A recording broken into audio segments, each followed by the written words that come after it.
Guys, what is up? It's I, James Penrose, back again for my next video. Welcome, and yes, I know again, been gone a while. That's never ever happened before on this channel, has it? But nevertheless, I am back again, and hopefully this year we'll be making more boxing videos, Simpsons reviews, and all that type of jazz on this channel more in 2022. I mean, again, I don't really normally have a schedule anyway, but you know, hopefully I'll be doing more this year. And for today's video, we're going to be talking boxing and YouTube boxing once again, and on March 5th. This fight has been billed as one last chance because we've got Deji Olatunji going up against Alex Wassabi here in the UK at Wembley Arena on March 5th. And yeah, quite literally, hashtag one last chance. That's what it's been built as, because quite literally that is it. One last chance for Deji as far as he is concerned, because to say there's a lot on the line for him in this fight is pretty much an understatement, because, you know, when you look at his past two fights, we've all been saying that if he'd have properly trained for Jake Paul, he could have easily beaten Jake Paul. I mean, obviously, what Jake Paul has gotten on to do since that fight, you know, beating Gibb, Nate Robertson, Ben Askren, Tyron Woodley twice and all that, what he's gone on to do since then has been great. So to lose against Jake isn't really that, you know, too big of a shame. But at the same time, at the time, we were like, if you'd have just trained, you could have beaten him, and we still kind of think that to this day.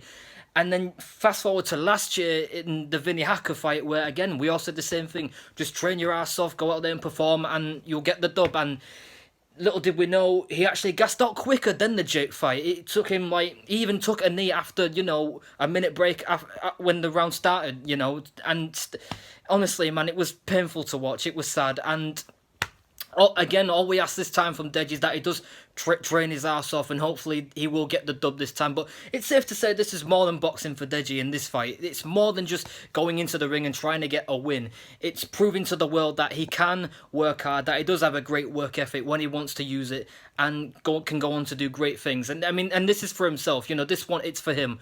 And, you know, hopefully, I mean, I hope to God he does. I mean, I still believe, and that's my prediction straight away for this fight, I do believe Deji has been taking this way more seriously than all of his fights combined. And March 5th, hopefully, well, I believe he'll get the dub. How exactly he'll get the dub, will it be an early knockout or a points win? I wouldn't be shocked if it did go to points, believe it or not.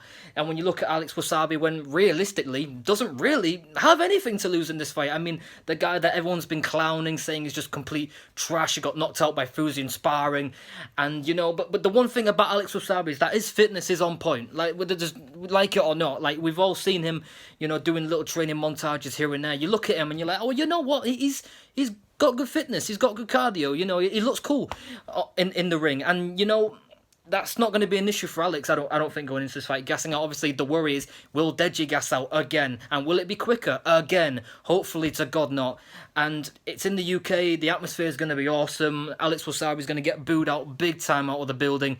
And again, obviously, in my heart, I want to say Deji's going to win this fight, and I do believe that. But at the same time, it's intriguing because you've still got that little bit of doubt as to whether Deji has been taking this seriously, despite the videos. Because again, we've all seen the videos of him training and you know on the treadmill and, you know, on the medicine balls and all that, and looking great, honestly, to be looking like awesome.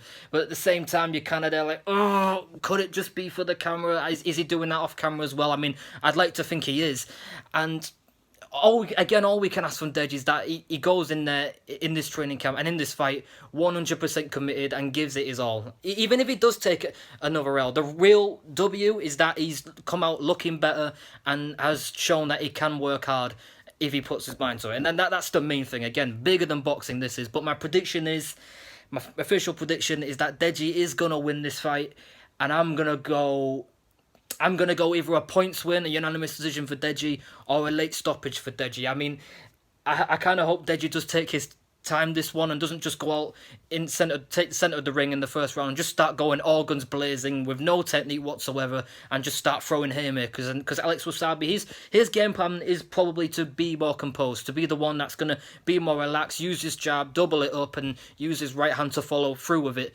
as the rounds will go on, and slowly start to pick Deji apart. That will probably be Alex's game plan. Will that work? I mean, hopefully not. I mean, I'm rooting for Deji so much in this one on a card that's UK versus US at Wembley Arena. I mean, I'm not going to lie, though. The rest of the card, I'm kind of like, meh.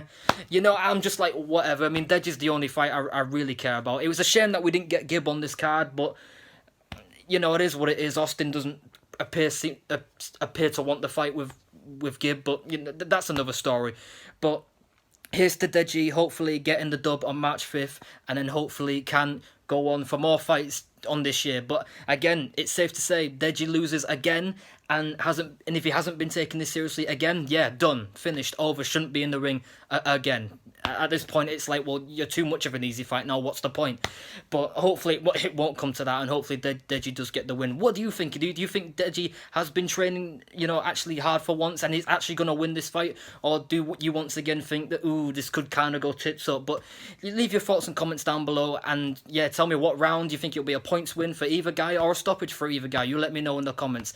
And my next video is going to be talking about Katie Taylor versus Amanda Serrano for the Undisputed Lightweight Championship, and then the fact that we got Jake Paul promoting this as well. Again, how did we get here? Literally, how on earth did we get to this point? I'm still kind of like, what is going on? What is life? Like, but again, fair play to Jake and Eddie Hearn for putting that fight on. The biggest fight in women's boxing history. I'll be talking about that in the next video, so stay tuned for that. And other than that, guys, thank you guys for watching this video. I'm James Penrose. Make sure you guys like this video, comment on this video, subscribe to my channel, and all I can say is, peace out, my brothers.